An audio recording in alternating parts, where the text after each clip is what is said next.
என்னோட பேபியோட ஸ்கின் ரொம்ப சாஃப்ட் அண்ட் டெலிகேட். கரெக்டான ப்ராடக்ட் யூஸ் பண்ணுறது ரொம்ப இம்பார்ட்டண்ட். அதனால நான் சூஸ் பண்ணது Mother Sparsh at body wash head to toe. இது ஹெட் அண்ட் பாடி ரெண்டுமே நல்லா சூப்பராக கிளென்ஸ் பண்ணும். இப்போ உங்களுக்கே பார்த்தா தெரியும் பேபியோட smile during her bath and it's all because of Mother ஸ்பாஷ்.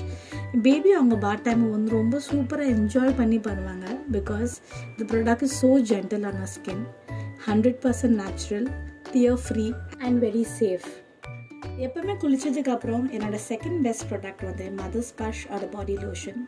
It is so soft, so nourishing and gives 100% moisture. So all mommies, now you know which product is best for your baby's skin. And mother splash is pure and gentle, just like a mother's touch.